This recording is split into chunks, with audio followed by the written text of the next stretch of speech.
Heart को अगर आपको ठीक करना है तो 3 चीजें याद रखें। हफ्ते में एक बार अगर फास्टिंग हो जाए, फलाहार आहार के साथ ही हो जाए, तो वो भी एक व्यक्ति को स्वस्थ बनाए रखने में सहायक रहती है। पेट की बीमारियां ही सभी रोगों के कारण आयुर्वेद में मुख्यतः मानी जाती है। हार्ट पेशेंट्स को जिनको स्टंट डल चुके हैं, क्या वो भी हेल्दी रह सकते हैं? अगर आप प्रयोग करेंगे तो आप रोगी ही नहीं होंगे।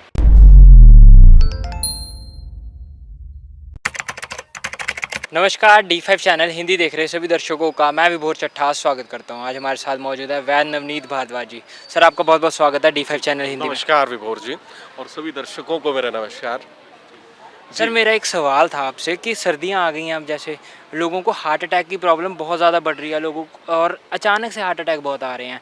ये सर्दियों का हार्ट से क्या कनेक्शन है?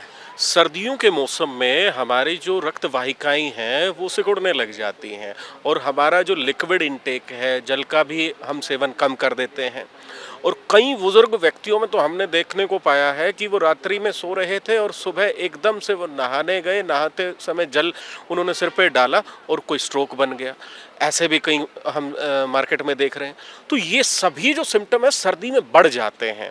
बाहर कोई सो रहा है, ज़्यादा ठंडे आहार का प्रयोग कर रहा है, तो उनको हृदय की समस्याओं का खतरा बढ़ जाता है। जी। सर, इसके अलावा लाइफ़स्टाइल में क्या गलतियाँ करते हैं लोग सर्दियों में जिससे कि हार्ट प्रॉब्लम ज़्यादा बढ़ती हैं? लाइफस्टाइल में कोई योगा नहीं करते, कोई एक्सरसाइज नहीं करते, बहुत सारे गरिष्ठ जैसे खाद्य पदार्थ हैं, घी का सेवन करना, कोई फैट का आइटम लेना, कोई दूध के बने मेवे खाना, तो वो ज़्यादा इंटेक कर रहा है और अपना कोई एक्सरसाइज नहीं कर रहा है। कोलेस्ट्रॉल पहले ही बढ़ा हुआ है और उसके बाद में ये अन्य सेवन करके और अन्य ट्राइग्लिसराइड कोलेस्ट्रॉल को बढ़ाने का काम करता है, जिससे फिर प्रेशर आता है आपके हृदय पे। हृदय घात की जो रेट है as compare to summer season आपके विंटर में बढ़ जाती है, इन्हीं कारणों से। जी। सर, मैं जानना चाहूँगा लाइफ़स्टाइल और दिनचर्या में क्या-क्या बदलाव करके हम अपनी हार्ट की प्रॉब्लम्स को ठीक रख सकते हैं और अपने हार्ट को हेल्दी रख सकते हैं सर्दियों में? हार्ट को अगर आपको ठीक करना है तो 3 चीजें याद रखें। आहार शुद्ध रखना है, निद्रा पूर्ण लेनी है और प्राणायाम नियमित करना है। जी। प्राणायाम के प्रारूप आपके रोग के अनुसार हम बताते हैं कि आपको कपालभाति करना है या भ्रामरी करना है। आहार में शुद्ध आहार, गरिष्ठ ज़्यादा नहीं लेना है, जल की भी मात्रा उचित लेनी है, और निद्रा ठीक समय तक आपको लेनी है। आप निद्रा कम लेंगे तब भी रोगी हो जाएंगे, निद्रा ज़्यादा लेंगे तब भी रोगी हो जाएंगे। निद्रा समय रात्रि में ही लेनी है। अगर दिन में निद्रा ज़्यादा ले रहे हैं तब आपका वात बढ़ जाता है और तब भी आपको हृदय के विकार होने प्रारंभ हो जाते हैं। तो आहार, निद्रा और प्राणायाम तीनों का संयम बना के रखेंगे तो आपका हृदय स्वस्थ रहेगा। सर, निद्रा की बात कर रहे हैं हम, तो लोग जो सुबह सोते हैं, मैंने ऐसा सुना था कि जो सुबह लोग सोते हैं उनमें ज़्यादा बीमारियाँ देखने को मिलती है एज़ कम्पेयर टू जो रात को सो रहे हैं लोग। जो समय जिस चीज़ के लिए निर्धारित किया गया है उसी समय अगर आप करेंगे तो आप स्वस्थ रहेंगे। अब आपको सुबह तक सोना है तो सूर्य को कह दो ना कि लेट उगे। सूर्य की गलती थोड़ी, सूर्य के अनुसार अगर आप चलते हैं, सूर्य उगने पे आप उठ रहे हैं, ब्रह्म मुहूर्त का पूरा आप पालन कर रहे हैं, आहार उचित ले रहे हैं, आप मल निष्कासन उचित कर रहे हैं, आपका स्वेद जो पसीना होता है उसका भी आप नहा कर सफाई कर रहे हैं, आप शंख प्रक्षालन कर रहे हैं, ये सभी क्रियाएं जब आप उचित रूप से करते हैं तभी आप स्वस्थ रह पाते हैं। आप निद्रा ज़्यादा लेने की वजह से आपका पेट डिस्टर्ब, जो मल निकलना था उसको 2 घंटे अंदर ही सड़ा रहे हो तो क्या होगा? वो गार्बेज अंदर सड़ रहा है तो गैस्ट्राइटिस होगा, आपके कहीं ना कहीं ब्लड में जाएगा, कहीं अन्य विकार भी उत्पन्न करेगा। अब सिर्फ एक ही बात देखें, सो तो रहे हैं, सोने के साथ में जो आपको 4 बजे 5 बजे मल निष्कासन करना था, जो कचरा अंदर भरा पड़ा था वो 10 बजे तक भरा पड़ा, तो क्या बनता है? उसमें सड़न होती रहती है। इस चीज़ पे लोग ध्यान नहीं देते और फिर रोगी हो जाते हैं। जी। पेट की बीमारियों को सभी बीमारियों की जड़ बोला जाता है। क्या ये इसका पेट की बीमारियों का हार्ट से भी कनेक्शन होता है? जी हाँ, पेट की बीमारियां ही सभी रोगों के कारण आयुर्वेद में मुख्यतः मानी जाती है। आपका जो आहार है, आहार रस है, वो आपके पेट के माध्यम से ही शरीर में जाता है।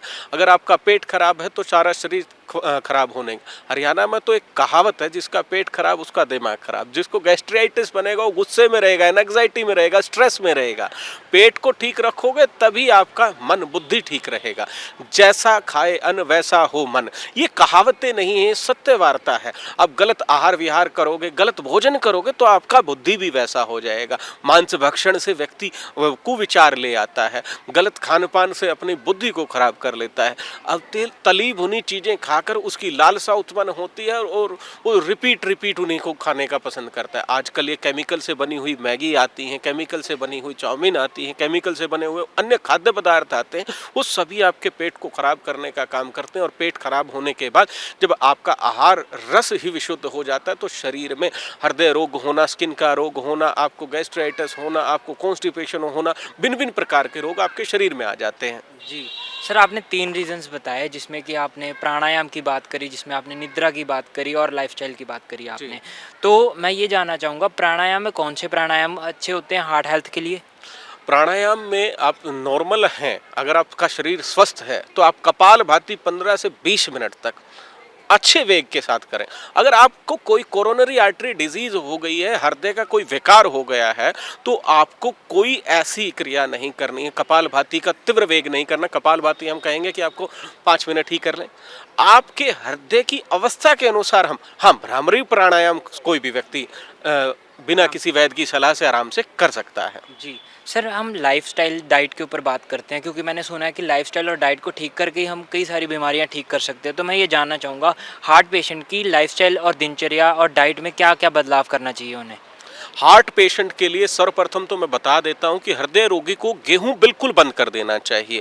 गेहूं हृदय के लिए अच्छा नहीं है। द्वितीय, डेयरी प्रोडक्ट्स में जो हाई कोलेस्ट्रॉल वाले आइटम्स हैं, मेवे हैं, उनको बंद कर देना चाहिए। और जो पाम ऑयल है वो हृदय का सबसे बड़ा दुश्मन है। आज के समय जो पाम ऑयल है वो आपकी टॉफ़ी से लेके आपके आइसक्रीम से लेकर आपके किसी भी फास्ट फूड से लेकर इवन आपका जो सरसों का तेल है उसमें भी अडल्ट्रेशन पाम ऑयल की कर दी जाती है, जो कि आपके हृदय विकार के लिए सबसे मुख्य कारण बन रहा है। इन्हीं चीज़ों को अगर आप त्याग कर शुद्धता, आप घी खा सकते हैं, गाय का देसी घी हो, आप ओमेगा 3 का सेवन कर सकते हैं, सी बकथोन का आप प्रयोग कर सकते हैं। नियमित आहार में अगर शुद्धता लाएंगे, जैसे आप कच्चा आहार, सैलेड, फ्रूट, जूसेस, इस टाइप की चीज़ें, खट्टी चीज़ें हृदय को बहुत पसंद होती हैं। हृदय के लिए आप अदरक का रस, लहसुन का रस, प्याज का रस, नींबू का रस, इस टाइप की चीज़ें प्रतिदिन दिनचर्या में ज़रूर रखें। किसी भी समय एक बनाकर आप लेंगे तो हृदय वाहिकाओं के लिए भी अच्छा है, हृदय के लिए भी अच्छा है। हृदय के लिए आप अगर कुछ ऐसी जड़ी बूटियाँ भी चयनित करना चाहें, जैसे अर्जुन का क्वाथ है, पुष्कर मूल का क्वाथ है, ये आप निरंतर लेंगे तो हृदय में अन्य जो दिक्कतें आई हैं वो भी ठीक होना प्रारंभ होती हैं। जी। सर, ये तो आपने काढ़े भी बता दिए। मैं ये जानना चाहूँगा, कोई जूस भी ऐसे स्पेसिफ़िक हैं जो बताए गए हैं जो हार्ट हेल्थ के लिए अच्छी हो? जी हाँ, अगर आपको कोई सिम्टम नहीं है, सामान्य आप हैं, तो घिया का जूस, सफ़ेद पेठे का जूस अगर आप निरंतर लेते हैं तो कोलेस्ट्रॉल भी कम होता है और हृदय के लिए भी अच्छा होता है। और किसी को हृदय का विकार होना प्रारंभ हो गया तो उसको अर्जुन छाल का क्वाथ बनाकर या काढ़ा बनाकर या चाय बनाकर उसकी लेनी चाहिए। अर्जुन छाल ले लीजिए, तेज पत्ता ले लीजिए, छोटी इलायची ले लीजिए और इसमें एक टुकड़ा छोटा सा दालचीनी का डाल दीजिए। ये आपके हृदय वाहिकाओं को खोलने का भी काम करेगा, कोरोनरी आर्टरी डिजीज को रिवर्स करने का भी काम करेगा, अत्यधिक कोलेस्ट्रॉल को समाप्त करने का भी काम करेगा। क्वाथ बना कर लीजिए, कोई समस्या नहीं आएगी और हृदय आपका ठीक हो जाएगा। जी। सर, इसके बाद ज़िक्र आती है डाइट की। जब हम बात करते हैं तो लोग अदरक लहसुन का ज़िक्र करते हैं, तो अदरक और लहसुन कैसे फ़ायदेमंद है से हार्ट हेल्थ के पेशेंट के लिए? अदरक और लहसुन में कुछ ऐसे फाइटोकेमिकल्स पाए गए हैं जो कि आपके बैड कोलेस्ट्रॉल को समाप्त करते हैं और गुड कोलेस्ट्रॉल को बढ़ाते हैं। हृदय के अंदर जो चिकनाहट चली गई है, जो एक्स्ट्रा फैट चला गया है, या आपके ब्लड के अंदर ये जो बढ़े हुए तत्व हैं, इनको समाप्त करने का काम करते हैं। अदरक और लहसुन आप एपेटाइजर भी है, भूख को भी अच्छा करता है, ब्लड प्योरीफायर भी है, रक्त का शोधन करने का भी काम करता है। तो अदरक और लहसुन हृदय विकार के सभी समस्त विकारों में बहुत ही लाभकारी और गुणकारी साबित होते हैं। इनकी तो बहुत सारी रिसर्च रिपोर्ट्स अवेलेबल हैं सोशल मीडिया पर, अगर आप जाकर देखेंगे। विदेशों के डॉक्टर भी अदरक और लहसुन का प्रचार करते हैं। अब लहसुन से आपका कुछ ऐसा केमिकल निकाल लिया, अलार्सिन निकाल लिया जाता है, जो कि भिन्न भिन्न प्रकार के वात रोगों में भी काम करता है। वात रोग मतलब कि पेन से जुड़े हुए रोग। अब पेन को ठीक करने के लिए आप लहसुन का पहले तेल बनाकर देते थे, या लहसुन का सबरस काढ़ा बनाकर देते थे, जूस बनाकर देते थे। आज के समय विदेशों ने इसका एक्सट्रैक्ट निकालकर उसकी गोलियां बनाकर दे रहे हैं। अगर आप अपने इस चैनल के माध्यम से लोगों को जागरूक करें कि अदरक लहसुन तो इतना रामबाण औषधि है कि निरंतर प्रतिदिन आप इसका सेवन करेंगे, हृदय भी मजबूत रहेगा, शरीर भी मजबूत रहेगा और ब्लड भी डिटॉक्सिफाई होगा। जी सर, चटनियों का जिक्र आता है तो पुराने ज़माने में जैसे हमारे बुजुर्ग चटनियाँ खाया करते थे जिसमें अदरक और लहसुन का इस्तेमाल किया ही जाता था, तो क्या चटनियाँ फ़ायदेमंद होती है हार्ट हेल्थ के लिए? ये जो चटनियाँ हमारी दादी माँ, नानी माँ, हमारी माएँ बनाती थी, ये चटनियाँ हमारे डेली रूटीन में होती थी। ये हमारे शरीर को स्वस्थ करने का ही काम करती थी। जब चटनियाँ खाते थे कोई गैस्ट्राइटिस नहीं होता था। आज मटर पनीर खा रहे हो, सुबह आपको गैस बन गया, पेट में दर्द है। चटनी एपिटाइजर भी है, पाचक भी है और विरेचक भी है। हर चटनी का एक प्रारूप होता है। अब पुदीने की चटनी, अदरक की चटनी, लहसुन की चटनी, प्याज की चटनी, सभी के विशेष गुण होते हैं विशेष विशेष रोगों में। अब किसी को पेट का विकार है तो वहाँ पेट के विकार में हम कहते हैं जी पुदीने की चटनी बच्चे को दीजिए, पुदीने की चटनी पेट को ठीक करेगी। और किसी को भूख कम लग रही है या उसकी जठराग्नि मान है, एंजाइम्स कम है, तो वहाँ अदरक की चटनी और लहसुन की चटनी हम रिकमेंड करते हैं। किसी को फैटी लीवर है तो वहाँ लहसुन का जिक्र आ जाता है। तो कई हमारे प्रांतों में, राजस्थान में आज भी चटनियों का बड़ा रोल है। वो लाल मिर्ची की चटनी बनाकर खाते हैं, वो एपेटाइज़र का भी काम करता है और आपके पाचन को भी शुद्ध करता है। तो हमारे यहाँ हरियाणा, पंजाब में ग्रीन चिल्ली की चटनी बनाई जाती है, हरी मिर्च की। बेसिल प्लांट, मरवे के पत्ते की चटनी बड़ी अच्छी रोल करती है लीवर विकारों में। तो ये चटनियाँ इतनी अद्भुत होती थी, इनको आज भी हमें हर रोज लेना चाहिए। हमारा शरीर स्वस्थ इन चटनियों से ही रहेगा। जी सर, मेरा आखिरी सवाल आपसे यही होगा कि फास्टिंग भी फ़ायदेमंद होती है हार्ट पेशेंट्स के लिए? हाँ, उचित फास्टिंग करनी चाहिए। फास्टिंग में आपको पूरा दिन भूखा नहीं रहना। उसके संग में जैसे आप एक दिन फास्टिंग करें आंवले के साथ, आपको 50 ग्राम आंवला लेना है सुबह से शाम तक। पूरा दिन आप फास्टिंग रहेंगे, जल आप लेते रहेंगे, ऐसा फास्टिंग करें। फास्टिंग में ये नहीं है कि आप चिप्स खा रहे हैं या पकोड़े खा रहे हैं, आप आंवला का फास्टिंग करें। आप किसी विशेष अगर रोग से ग्रसित हैं तो उसी के अनुसार हम एक फल बताएंगे। आप अर्जुन के काढ़े के साथ फास्टिंग करें। आप पूरा दिन कुछ नहीं खा रहे हैं लेकिन अर्जुन का काढ़ा पीते जा रहे हैं, तो वो आपके लिए रोग विशेष में भी काम करेगा। और सामान्य व्यक्ति है तो सामान्य व्यक्ति फलाहार के साथ फास्टिंग कर सकता है, उसका शरीर स्वस्थ भी रहेगा और कोई अन्य विकार भी ना। हफ्ते में एक बार अगर फास्टिंग हो जाए, फलाहार आहार के साथ ही हो जाए, तो वो भी एक व्यक्ति को स्वस्थ बनाए रखने में सहायक रहती है। जी, हार्ट पेशेंट्स को जिनको स्टंट डल चुके हैं, क्या वो भी हेल्दी रह सकते हैं? और क्या ये पॉडकास्ट को फॉलो करने के बाद उनके हार्ट प्रॉब्लम्स में, उनके जो उन्होंने स्टंट डलवाए हैं, उनमें फ़र्क देखने को मिलेगा उन्हें? अगर किसी के स्टंट डल चुके हैं तो स्टंट डले हुए व्यक्तियों को मैं पहले बताऊंगा कि कोई भी काढ़ा प्रयोग कर रहे हैं तो एक बार पहले डॉक्टर की या वैद्य की सलाह ले ले, क्योंकि आपका ब्लड थिनर कोई गोली भी चला होता है तो गोली के संग में कोई क्वाथ विशेष लेना है तो वो हम नियमित समय बताते हैं, मात्रा बताते हैं, जो आपके शरीर को स्वस्थ रखे, जो आपके शरीर को अच्छा रखेगा। कोई भी व्यक्ति किसी गोली पे, एलोपैथी टैबलेट पे चल रहा है तो उसके संग में क्या आयुर्वेदिक थेरेपी, क्या योगा और क्या जूस या क्या काढ़ा लेना है, एक वैद्य के मार्गदर्शन में। अगर आपको ऐसी समस्या है तो आप चैनल के माध्यम से हमसे जुड़ के वो भी पूछ सकते हैं। जी, नीचे दिए गए नंबरों पे आप संपर्क कर सकते हैं और वैद्य जी से आप सलाह कर सकते हैं। सर, मैं आपसे ये जानना चाहूँगा कि जो मसाज थेरेपी है, अभ्यंग कहा जाता है इसको, पंचकर्मा की एक थेरेपी है ये, तो क्या ये हार्ट हेल्थ के लिए फ़ायदेमंद होती है? जी हाँ। अब अभ्यंगम का रोल क्या होता है, आयुर्वेद में कहते हैं मर्दनम बल वर्धनम। मर्दन करने से शरीर का बल का वर्धन होता है, कि शरीर की मसल्स, जैसे अखाड़ों में पहलवान पहलवानी करते थे और शरीर को मजबूत बना देते थे, तो हृदय के लिए मर्दन का बड़ा अच्छा रोल रहता है कि जब आप शरीर को किसी विशेष तेल से, किसी विशेष पाउडर से मर्दन करते हो तो उसका गुण धर्म, उसका पोषण शरीर की अंदर जाता है, रक्त के माध्यम से, शरीर की मसल्स के माध्यम से। तो अगर आप निरंतर अभ्यंगम करवाते हैं तो आपका शरीर भी मजबूत रहता है। जैसे बाहरी मसल मजबूत हो जाती हैं वैसे आपका हृदय भी मजबूत होता है। तो अभ्यंगम करवाना शरीर के लिए, हृदय के लिए बड़ा ही लाभकारी होता है। जी। सर मैं आप कॉमन क्वेश्चन जानना चाहूँगा, ऐसी कौन सी आयुर्वेदिक हर्ब है, जड़ी बूटी है, जो कि बहुत अंडररेटेड है और बहुत ज़्यादा फायदेमंद है, आम लोगों को उसका सेवन करना चाहिए?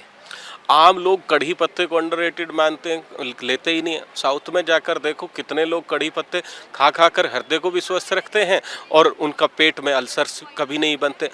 मोरिंगा प्रचार बड़ा हो रहा है लेकिन हमारे हरियाणा पंजाब में कोई खाता ही नहीं। मोरिंगा के अंदर ऐसे फाइटोकेमिकल्स पाए जाते हैं, ऐसे एंटीऑक्सीडेंट्स पाए जाते हैं जो आपके हृदय को भी मजबूत करते हैं, जो कि आपके स्किन को भी हेल्दी रखते हैं, जो कि आपके रिजुवेनाइल होने में भी हेल्पफुल रहते हैं, जो आपके प्रतिदिन सेल्स मर रहे हैं, पुनर्जीवित जो सेल्स होते हैं उन सेल्स को पोषण देने का मोरिंगा सहजन काम करता है। आपका सीबकथोन प्रचार बड़ा है लेकिन प्रयोग लोग नहीं करते हैं। सीबकथोन का बेरी अगर कोई व्यक्ति प्रतिदिन यूज़ करता है उसमें ओमेगा 3 है, ओमेगा 6 है, ओमेगा 9 है, DHA है, EP है। एक छोटी सी बेरी में इतने गुण हैं तो आप इसको प्रयोग कीजिए। ऐसा नहीं है जब रोगी हो जाए तभी आपको लेना है। आप किसी केमिकल से बना हुआ कोई प्रोटीन का पाउडर खा लेंगे लेकिन इतनी अद्भुत जो आयुर्वेद ने जड़ी बूटियाँ फल हमें दिए हैं उसका प्रयोग हम नहीं करेंगे, ऐसा नहीं है। अगर आप प्रयोग करेंगे तो आप रोगी ही नहीं होंगे। जी। जाते जाते आप हमारे दर्शकों को क्या संदेश देना चाहेंगे? मैं तो सबको यही संदेश दूंगा कि आप पहले सर्वप्रथम आयुर्वेद को अपनाएं और ये बुरी चीज़ें जो आहार में आप ले रहे हैं और आलसी जो हो गए हैं इनको त्याग दें। नहीं तो आपकी नेक्स्ट जनरेशन जो आने वाली है वो कहीं ना कहीं ऐसे रोगों से ग्रसित होगी जिनका इलाज किसी भी पैथी में संभव नहीं होगा। मात्र कुछ चीज़ों में बदलाव लाकर और आयुर्वेद को अपनाकर आप अपने जीवन को स्वस्थ बना सकते हैं, माता पिता को स्वस्थ कर सकते हैं। तो आप आयुर्वेद अपनाएं और स्वस्थ बने रहें। जी। सर आपने बहुत महत्वपूर्ण जानकारी दी, आप हमारे साथ जुड़े, आपका बहुत बहुत धन्यवाद। जी जी, नमस्कार। अगले एपिसोड में फिर मुलाकात होगी, तब तक के लिए नमस्कार।